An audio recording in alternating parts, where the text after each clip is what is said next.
Good afternoon. September the 23rd?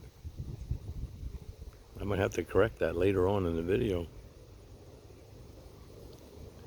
Anyway, it's Friday, and fall weather has finally arrived. And I was out and about. I just devoured a delicious champagne, LSU champagne. It was so good. And then I started picking some more figs and stuffing my mouth with them. I said, wait a minute, it's too nice. Let me do a little video here and capture the moment.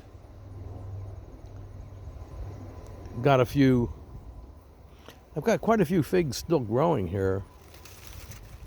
This is my Madeira, little ladybug. And it still has, just like my Sicilian dark and even my Malta black, quite a few figs on it still. Beautiful figs. And it's been producing for a long time. It does seem to have an extended production season to me. Now look at that. A bird is actually getting on the net and taking a bite of my Madeira. Let's open this one up. This video is just about a walkthrough, talk about some of my varieties. Like for instance, this particular variety is finished. And it's sad. I walk around. This is my Rondi Bordeaux. I walk around and I see only one left. Only one fig left. And I'm looking it over pretty good here. I don't see anything else. So it's over, and that's sad.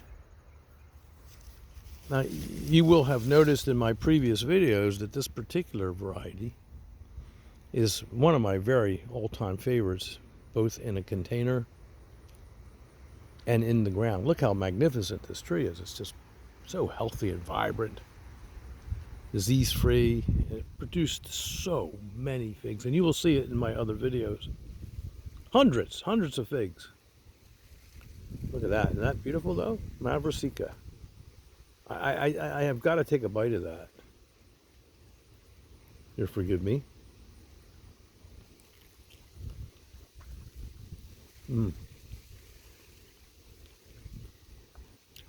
I am just so fortunate.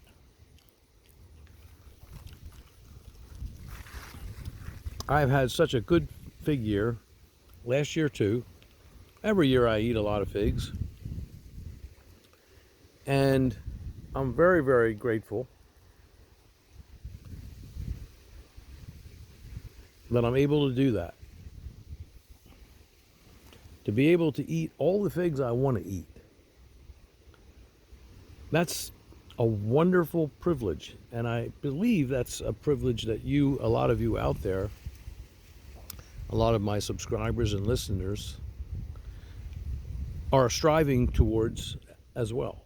And you can achieve it. I made a couple videos about that. Anything I can do, you can do better, or any fig that I can do, you can do better. And I'm genuine and sincere. It's not false modesty. You can do it, and you can do it better than me. You just have to stick with the winners. Don't get caught up in the storm of enthusiasm, much of which is being wasted on prima donna varieties, or varieties that are by any other name the same exact variety of amount. And I've talked about all of these things over and over again ad nauseum.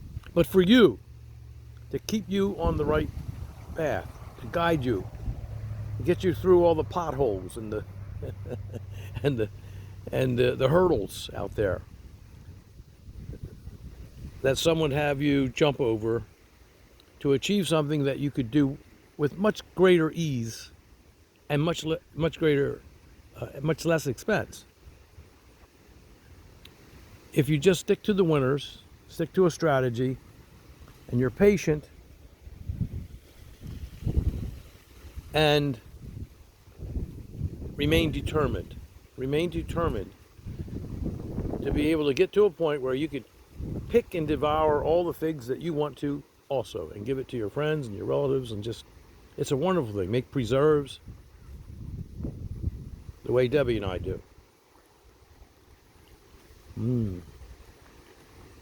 Wow.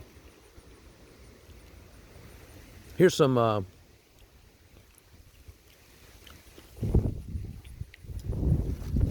me try to get into that. This is Malta Black. It's also a very recommended variety.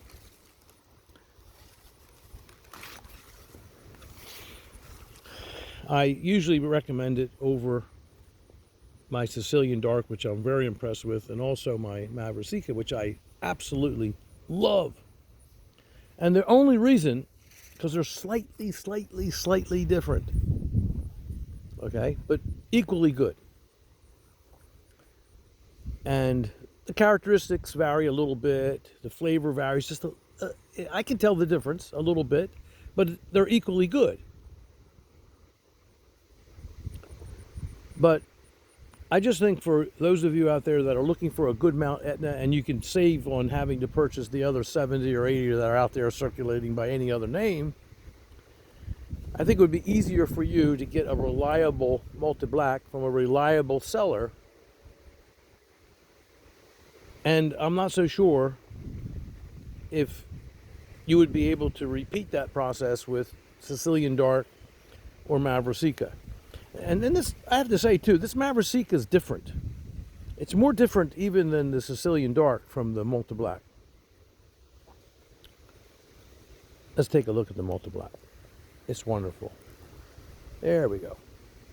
Also a beautiful thing. Wonderful. To be able to walk through and devour all of these figs to the point where I just can't eat them all. I really can't.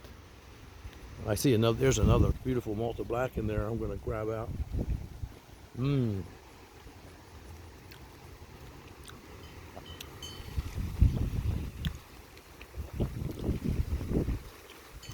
I would normally,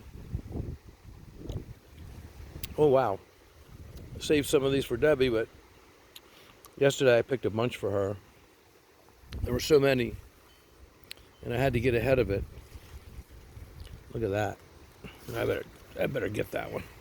While I'm out here, thanks for the company. I always love your visits.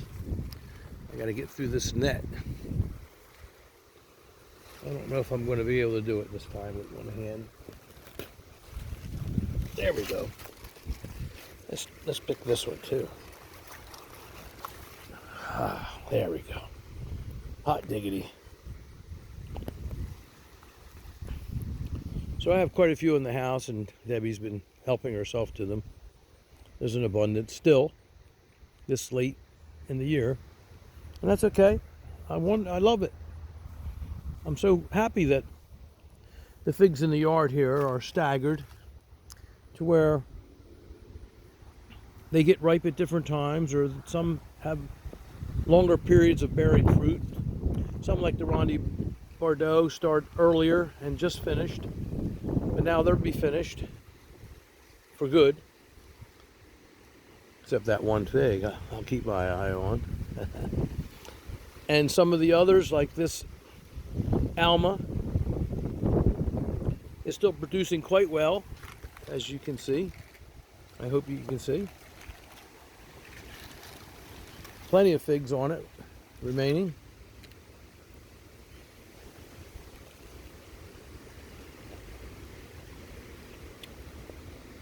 Very, very good.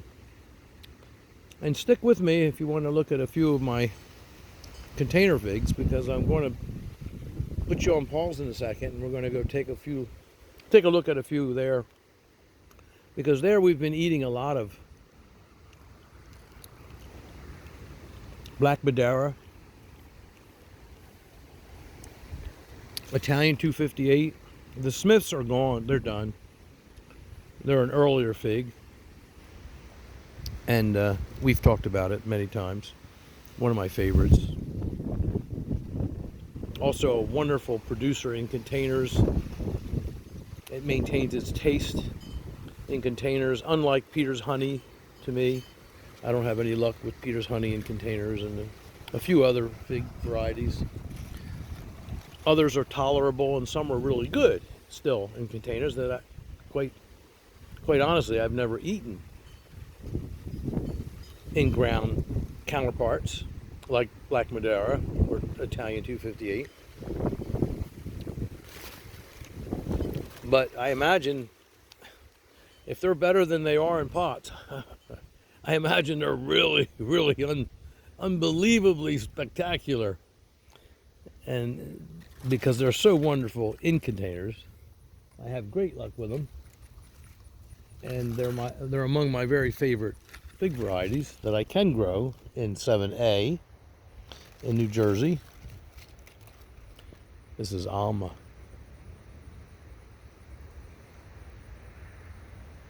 Look at that. You can always tell Alma by, I call them duck feet. I don't know why, but they're duck feet leaves. The leaf pattern reminds me of little duck feet. And it's quite unique to this variety. Alma. And the color of the fig. It's a little bit later than the Mount Etna's, and also of the Tiger, the LSU Tiger, and some of the LSU figs. Later than LSU Purple, O'Rourke. It's not an LSU fig at all, by the way. But I would classify it in terms of its quality and its unique taste. I put it in there with the LSU figs in the sense that it's very different than Mount Etna types. Or the Adriatic types, which are classifications of figs all by themselves. Or any of the prima donna figs that require a very long season and produce just a few fruits, unless you happen to be in a wonderful zone like in California or Arizona someplace. But I have learned over the decades to stay away from the prima donnas because they're just simply not worth the time to grow. Can you shuffle them early in the season? Yes. Can you move them about in the yard and have a greenhouse and get them to produce a few figs? Yeah, you can. Is it worth it? Still, no, not really. I don't put Black Madeira or Italian 258 in that category because even though they're late figs, you can shuffle them around, but you get a lot for it. You get reliable crops, lots and lots and lots of big figs, good figs. Look at my videos and you'll see them. Okay? One of these days I would really like, if you wouldn't mind so much, to name some of my favorite videos so that you can go back and review them. This is Alma. So those are worth it to me. Certain others are just, and I don't want to go into the names, I don't want the controversy, but I just don't think it's worth it. Let's take a bite of this.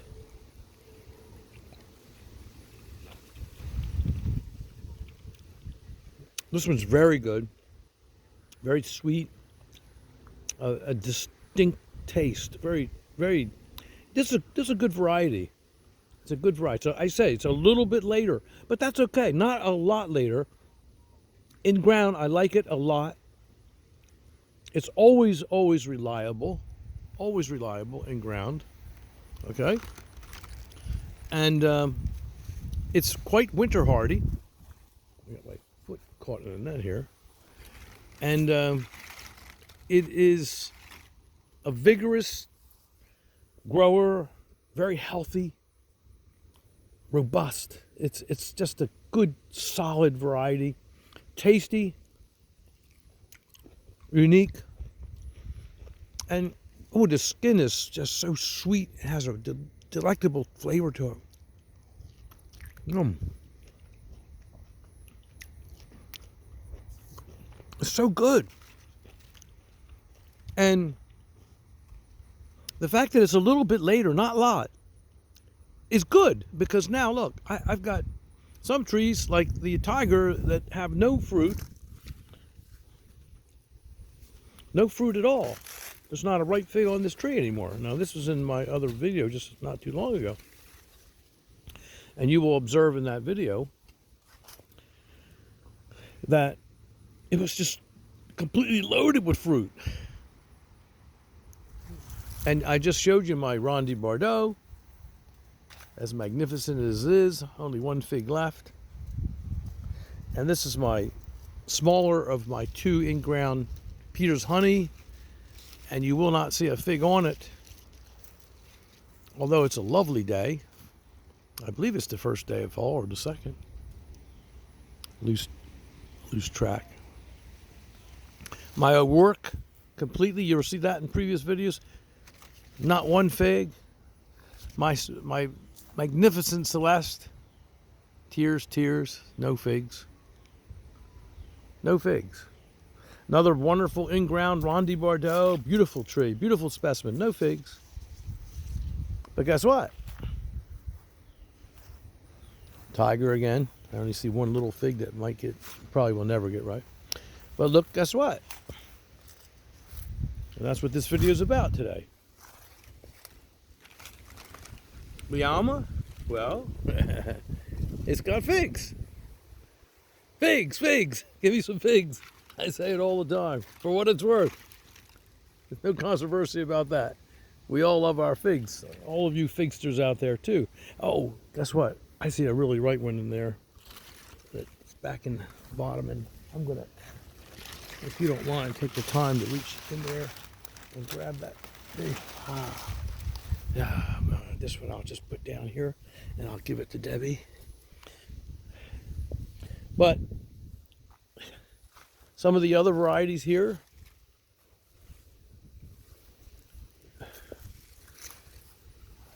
are giving me figs, delicious figs, when others are not. And that's what it's all about. You want to stagger your figs and have some good, reliable varieties in here.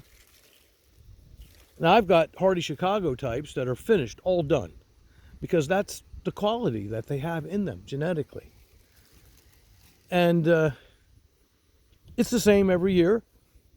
They just finish earlier. I'll show you one.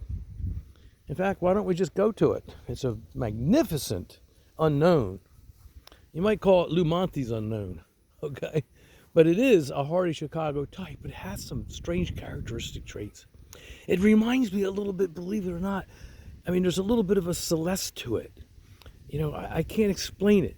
It's not like my others, my Mavricica. It's not like, you know, my Sicilian Dark, or a lot of my other multi-black or Mount Etna type figs. Oh, you know what? I'm walking right by all these persimmons. This is, I just want to show you this wonderful tree I have.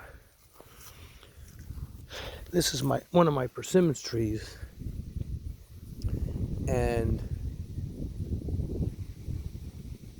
it's an American version, a modified version. Isn't it beautiful? Look at that. Look at all the fruit getting ripe on it. I don't think I featured this tree ever, really. This is called Yates, which I highly recommend. Highly, if you like American persimmons, as I do. You see, they're much larger than the indigenous types of American persimmons, the type that you would happen across in the woods that have grown indigenously to America. These are modified by human selection over decades. And this one's called Yates. and sweet, rich, and delectable, and much larger than the indigenous American variety, which this is. But as again I said, selection. It's just like, to explain it very differently than some. People that have 3 or 4 kids, and maybe there's brothers that look completely different. One's taller than the other, and one's more muscular and more athletic. The other's kind of a book nerd. Nothing wrong with that, but I'm just saying. Well, genes vary tremendously, even within a family where they have and share the same parents. And that's why whenever I take cuttings or whenever I do air layering, and this is something to remember, I always look for the very, very most productive branch, the most vigorous branch with no disease, the one that grew the most, because I figure those genes are in there. Just like brothers and sisters are different from one another. They certainly are. And that's what you want to do. You look for the higher quality stuff. When you're making your own trees, and I do it all the time because I like reproducing trees. I want my own. I want to pick my own best branches. I do it all the time, and I've improved the quality of my fig trees over time. Some of my trees, like this one, is 30 years old. But there were times, I say 30 years old, there were times when I cut it back severely. You can look in there and see some of the cut when I cut. Sometimes I've cut it back all the way down, and I would let shoots come up, and then I would pick the shoots, the ones I like the most, and let them grow, and I would cut the others out. It's good. So good. More often than that, I made air layers, and I perpetuated this particular variety or other varieties, especially other varieties, and gave them to people or planted them in different locations. And I always picked the best from the cuttings, and then I took the best from those that survived and got rid of the rest. And I did the same thing with air layering. I never air layer just any old branch. I find a branch that I think is superior to the others. And that's what gardeners have done throughout the centuries. Go back to the Romans? No, go back longer. Go back to the Egyptians. I mean, they all did it in Japan and China. How do you think we got so many variations? That's how. The old ancient agriculturalists, some of them were actually better than we are today. I want to make a video about some of my favorites. And I'm a man with very few heroes in the world, but I have one. And I want to talk about him. He lived a few hundreds of years ago, and he wrote the very first book on gardening. The very first book in England. I don't want to give away his name, but now maybe some of you will look it up. An incredible human being.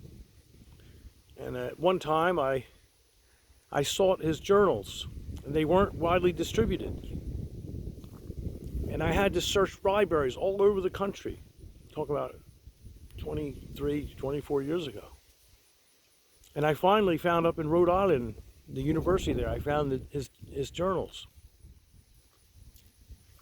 And I painstakingly, with the help of a librarian who became a friend of mine, was able to get copies of his journals. And I read them all over and over again. He was so magnificently brilliant. He followed nature. That's what I like to do. I follow nature's ways. And he knew that. He knew about how to take cuttings and how to use and select the very best cuttings, so on and so forth. But he knew so many more things than I know now, much more. He had incredible insight. I try my best, and we all should try. We should always give it our best. That's what this is all about. It's about learning. We're all students. And then we try and share the information we have with others. And that's the purpose of all of our inquiries and our efforts. At least it is mine.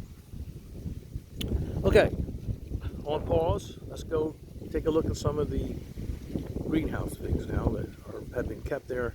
They're kept there permanently for the rest of the season because it's getting cold.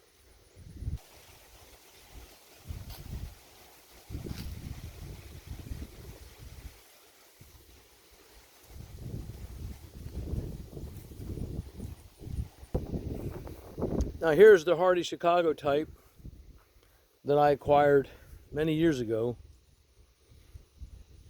I have gifted my friends this because whenever they, and I've said this before, whenever they want a fig tree, and I know that I can give them something that's reliable, and that's a little earlier than the other Mount Etnas. Yes, it finishes earlier, but it starts a little earlier, which is important to some people in my zone. And the figs are a little smaller, they're medium sized, they're rich, they're pretty red inside. The flavor is almost peaked out as good as the others I just talked about, but not quite. But very, very, very, very good. The thing about it though, it starts a little early and it finishes a little earlier for a Mount Etna type. You see it doesn't have a fig on it. And that's okay, there's a place for this. Because I want earlier Mount Etnas. And I don't mind that there's no later figs. Here's one, will never get ripe. Here's another, will never get ripe. And that's about it. I don't mind because I have other Mount Etna types that characteristically have traits, genetic traits that cause them or facilitate the production of later ripening figs. That's fine. That's fine. That's fine. That's wonderful, isn't it? Again, try the Stagger. It might be getting a lot of wind right now. You know, I should stop real quick. Here's a Smith tree. There's no figs. I've eaten them all long ago. And here's a beautiful, magnificent Ronde Bordeaux that's also finished. Okay, on the subject. Now here, I've neglected my black Madeira. The babies that you saw in my other videos. You can look back. And I also made a video of how I air layered these. 3 of these are black Madeira, and there's another fig variety there. But 1, 2, 3, these black Madeiras. I should have taken the figs off them. I've said in the past that when they're little, take the figs off them. But look, because they'll grow and the roots will spread more vigorously. But look at these beautiful trees. And I cut these trees back earlier in the season. And they were air layered last year.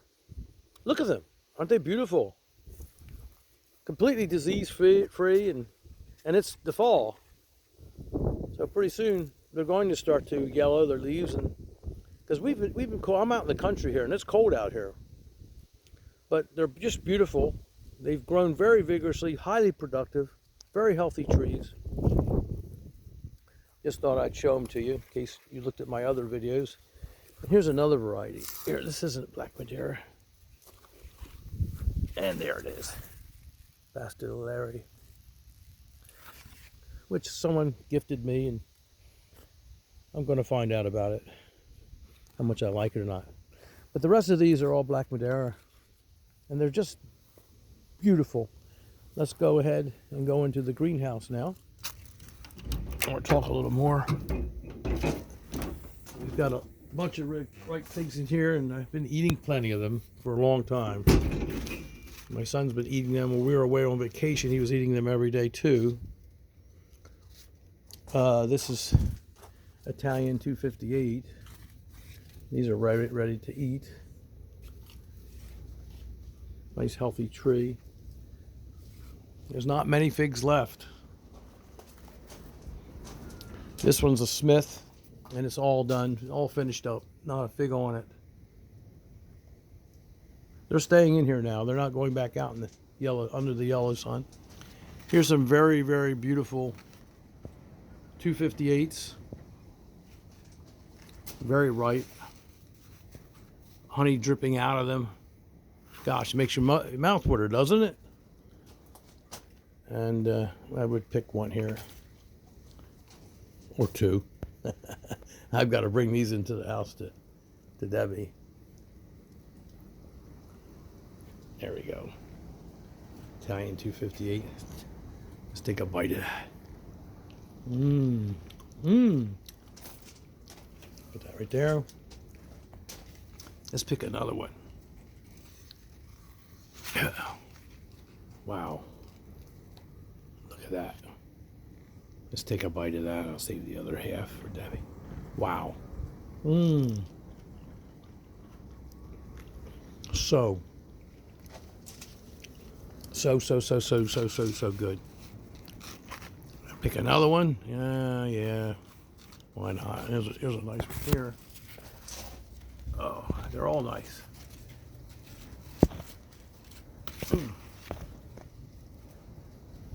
I hope that's in focus for you.